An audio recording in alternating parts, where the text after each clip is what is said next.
Sweet. Blasphemy. A novel Zahara. Sufi mystics say the secret of the Quran lies in the verse Al-Fatiha, and the secret of Al-Fatiha lies in Bismillahirrahmanirrahim, and the quintessence of Bismillah is the letter Ba, and there is a dot below that letter. The dot underneath the B embodies the entire universe. The Mathnawi starts with B, just like all the chapters in this novel. Foreword. Beset with religious clashes, political disputes, and endless power struggles, the 13th century was a turbulent period in Anatolia. In the west, the Crusaders, on their way to Jerusalem, occupied and sacked Constantinople, leading to the partition of the Byzantine Empire. In the east, highly disciplined Mongol armies swiftly expanded under the military genius of Genghis Khan. In between, different Turkish tribes fought among themselves while the Byzantines tried to recover their lost land, wealth, and power. It was a time of unprecedented chaos when Christians fought Christians, Christians fought Muslims, and Muslims fought Muslims. Everywhere one turned, there was hostility and anguish and an intense fear of what might happen next. In the midst of this chaos lived a distinguished Islamic scholar, known as Jalal ad-Din Rumi. Nicknamed Maulana, our master, by many, he had thousands of disciples and admirers from all over the region and beyond, and was regarded as a beacon to all Muslims. In 1244, Rumi met Shams, a wandering dervish with unconventional ways and heretical proclamations. Their encounter altered both their lives. At the same time, it marked the beginning of a solid, unique friendship that Sufis in the centuries to follow likened to the union of two oceans. By meeting this exceptional companion, Rumi was transformed from a mainstream cleric to a committed mystic, passionate poet. Advocate of love, and originator of the ecstatic dance of the whirling dervishes, daring to break free of all conventional rules. In an age of deeply embedded bigotries and clashes, he stood for a universal spirituality, opening his doors to people of all backgrounds. Instead of an outer-oriented jihad, defined as the war against infidels, and carried out by many in those days just as in the present, Rumi stood up for an inner-oriented jihad where the aim was to struggle against and ultimately prevail over one's ego, nafs. Not all people welcome these ideas, however, just as not all people open their hearts to love. The powerful spiritual bond between Shams and Rumi became the target of rumor, slander, and attack. They were misunderstood, envied, vilified, and ultimately betrayed by those closest to them. 3 years after they met, they were tragically separated. But the story didn't end there. In truth, there never was an end. Almost 800 years later, the spirits of Shams and Rumi are still alive today, whirling amid us somewhere. The Killer Alexandria, November 1252. Beneath dark waters in a well, he is dead now. Yet his eyes follow me wherever I go, bright and imposing, like two dark stars ominously hanging in the sky above. I came to Alexandria hoping that if I traveled far enough, I could escape this piercing memory and stop the wail echoing inside my mind, that very last cry he gave out before his face drained of blood, his eyes bulged out, and his throat closed in an unfinished gasp, the farewell of a stabbed man. The howl of a trapped wolf. When you kill someone, something from that person passes to you, a sigh, a smell, or a gesture. I call it the curse of the victim. It clings to your body and seeps into your skin, going all the way into your heart, and thus continues to live within you. People who see me on the street have no way of knowing this, but I carry with me the traces of all the men I have killed. I wear them around my neck like invisible necklaces, feeling their presence against my flesh, tight and heavy. Uncomfortable though it feels, I have gotten used to living with this burden and have accepted it as part of my job. Ever since Cain slew Abel, in every murderer breathes the man he murdered, that much I know. It doesn't disturb me. Not anymore. But then why was I shaken so badly after that last incident? Everything was different this time, right from the start. Take the way I found the job, for instance. Or should I say instead the way the job found me? Early in the spring of 1248, I was working for a brothel patron in Konya, a hermaphrodite famous for her anger and wrath. My task was to help her to keep the harlots under control and intimidate the customers who didn't behave. I remember the day vividly. I was hunting a harlot who had escaped the brothel to find God.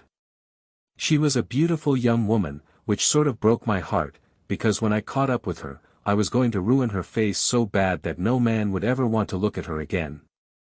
I was this close to catching the stupid woman when I found a mysterious letter on my doorsill. I had never learned how to read, so I took it to the madrasa, where I paid a student to read it for me. It turned out to be an anonymous letter signed by a few true believers. "We have heard from a reliable source where you came from and who you really were," the letter said. "A former member of the assassins. We also know that after the death of Hassan Sabah and the incarceration of your leaders, the order is not what it used to be. You came to Konya to escape persecution, and you have been under disguise ever since. The letter said that my services were urgently needed on a matter of great importance.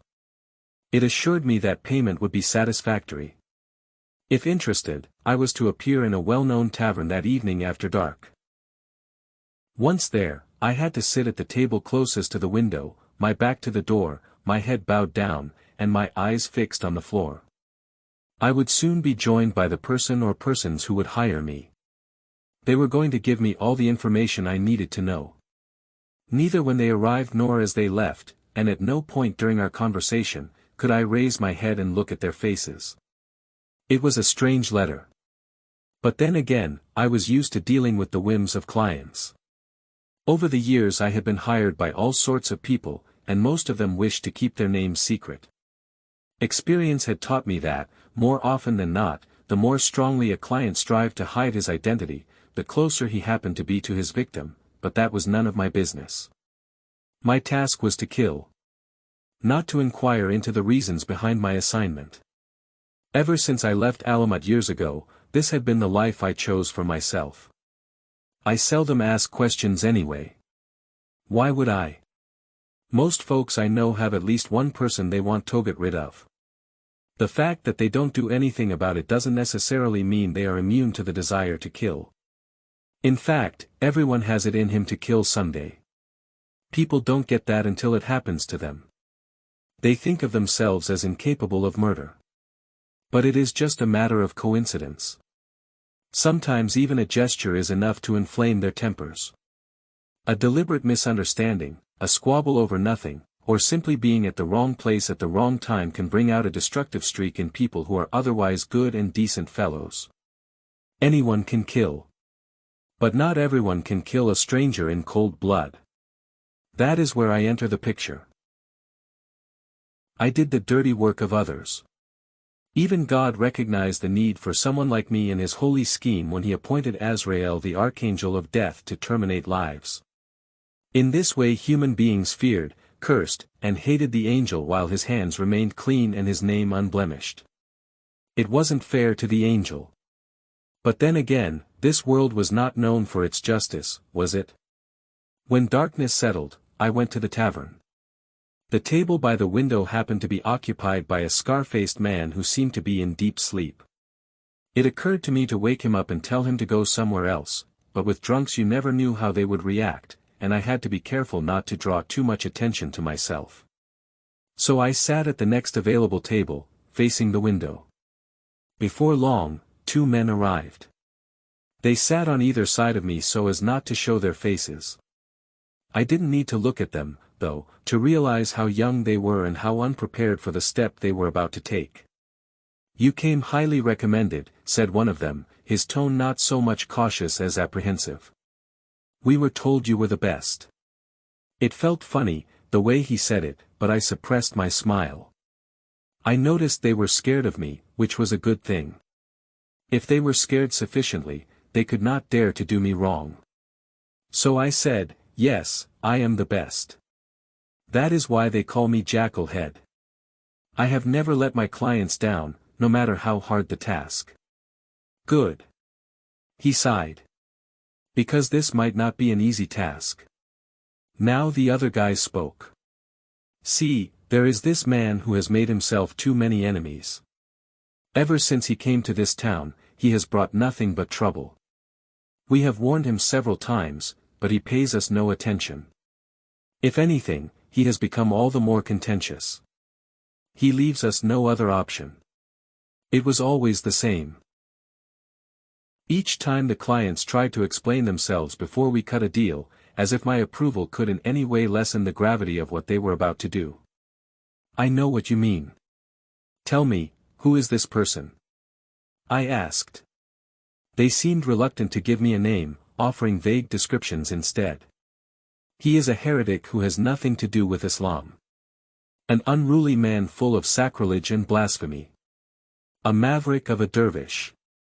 As soon as I heard this last word, a creepy feeling spread over my arms. My mind raced. I had killed all sorts of people, young and old, men and women, but a dervish, a man of faith, was not among them.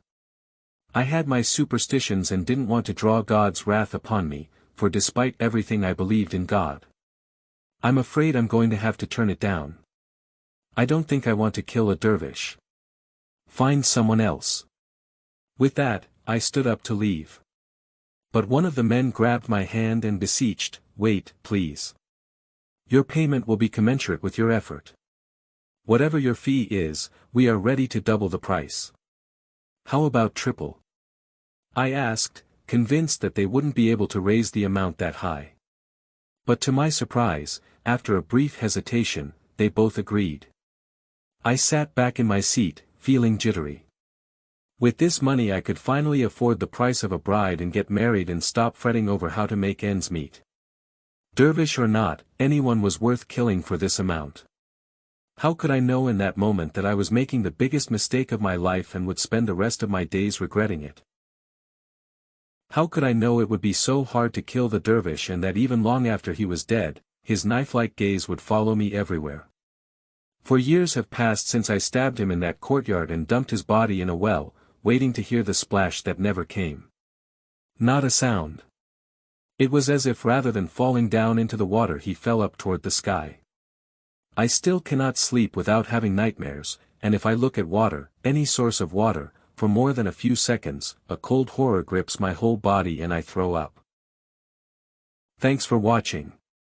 Stay connected for the next part and keep improving your English with Easy Listen and Learn. Don't forget to like, share, and subscribe to keep learning with us.